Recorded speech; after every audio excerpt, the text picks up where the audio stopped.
All right, what is going on, everybody? Welcome back to another episode on What the Sheet.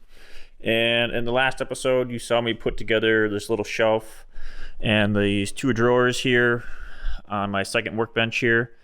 So in the last video, I mentioned that I wanted to add a little storage rack on the side here for all my stains and sprays and kind of all my finishes that I use. So that's what we're going to be working on today. And it's going to be 3 levels. So the first shelf, or the bottom shelf, is going to start at the bottom of this 2x6, and then it's going to come out about 7.5 inches or so, or about 7 inches, I think. And then that'll be should be big enough to hold kind of a staggered row of, or 2 rows of kind of staggered cans.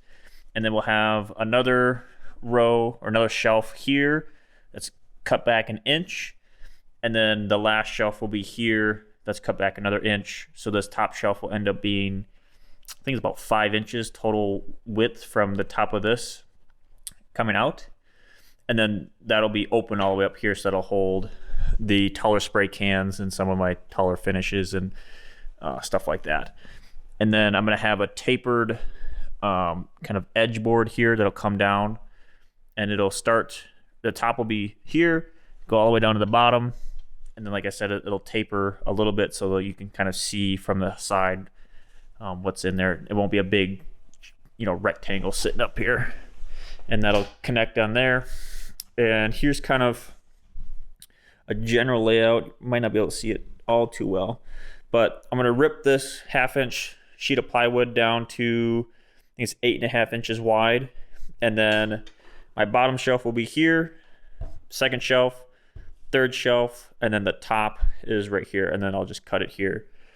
And then I'm gonna kind of nest the other half in with this, so that way I can get both halves of my shelf out of this, because the overall length or height of this thing is 24.5 inches, because I want the bottom to cover the shelf, and each shelf is gonna be 1/2 inch thick plywood. And so I want to make sure I have it all covered, at least on the sides. And then for the fronts, I'm going to be using, I'm probably going to be using this 1x2 stick right here of 3/4. Either this, or I have some more 1/2 inch stuff kind of laying around. I just want to have a little bit of a lip on the front edge of that shelf, just so nothing can accidentally roll off or get pulled off. You gotta have a little bit of something to nest it in there. And that way, let's say in the future, if I don't want to store my cans of paint there or stain, I can put them somewhere else, and I can reutilize that shelf area for something different. And I already have the little edge built into it, so I don't have to worry about adding that later. So what I'm going to get doing here is rip this down, get my 2 halves cut out, and I'll show you what this looks like once it's all cut out. And then I've already got my shelf bottoms pre-cut and ready to go, to width and to length and all that jazz. So it shouldn't be too long of a project. It'll probably take maybe 10-15 minutes, and then I'll be good to go. So I'll catch you once I get my sides cut out and I'm ready to do my assembly. All right, so we got them cut. Got both of them cut. It's the same 1/2 inch plywood that I used in my other project. So it's got one side that's finished, one side that's unfinished. So down here, I had this mark right here is a 1/2 inch up from the bottom. So the very bottom shelf is going to be right here. It's going to be flush mounted, and it's going to be butt jointed on the end, like so. And then I'm just going to put, I'm going to screw in some 1 inch wood screws, and I'll do a countersink bit, and I'll probably do like 3 holes on each shelf. And then from there, this will get secured to the 2x6s on the ends, because this whole piece, if I bring it over, this is basically gonna sit, I'm gonna get my foot to hold it. So it's gonna sit like that. And then I'll put a couple screws up top here on the bottom. So next step is to actually attach our shelves. So as you can see, our shelves are tapered, and by tapered I mean they're just stepped back.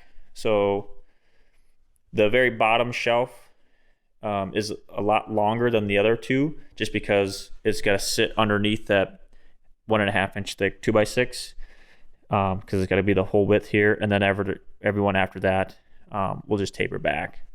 And then I have them cut back. So this is the very top shelf. So if I set it all the way against the back, you'll notice there's a gap, pretty good gap at the front here. And that's so when I add my little face piece here, that should come up right about flush with the front piece here, and I don't have to do, or the front edge, and so I don't have to do a whole lot of trimming with the router or do anything kind of crazy.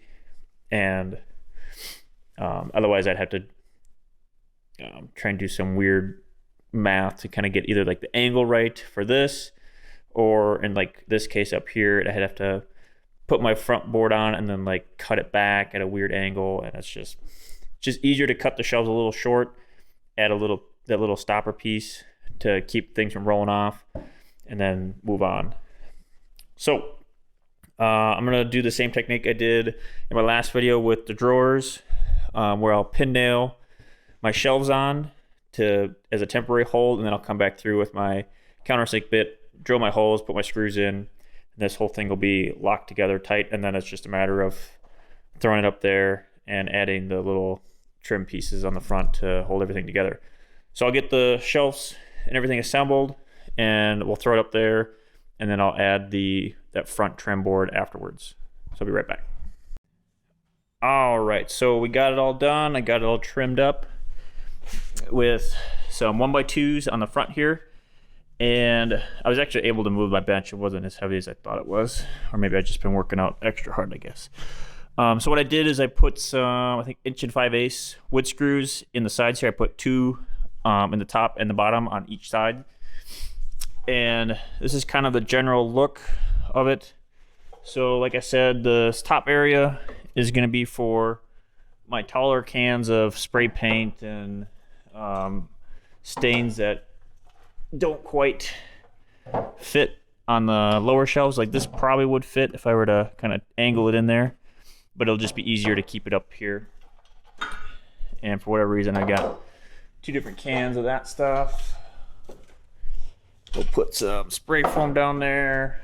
My dark walnut, that's something we use a lot, so I'll put it up here.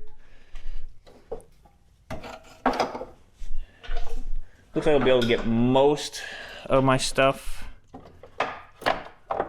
up here. Not all of it, which is fine. But as you can see, this is kind of what I wanted. I cleared most of it. I got, what, 4 or 5 cans left, which is fine. I could store those against the back. That's not a big deal. But I got, about a dozen or so cans of, quart-sized cans of stain and poly and whatever. And then some bigger cans of spray, as like a spray paint, and then some Danish oil and a can of spray foam. And this is really nice. It doesn't really come too far past the edge of the bench here, so I can still technically put stuff right up next to the bench. It leaves this area open so I can get to my electrical panel, which is obviously very important, and clears a huge corner of my bench off. So now all this extra stain that's not going to fit, I can store on the back side of my bench like this, and now it kind of frees up a little bit more of this corner here. And obviously I still got a lot of stuff up here that needs to find homes, and like I got a motor gas tank, small motor gas tank that's got to go somewhere.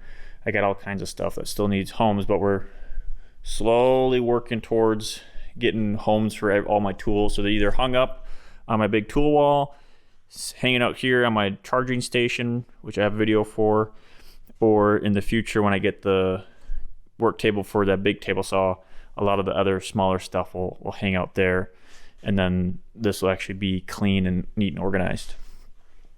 But that's going to conclude today's video.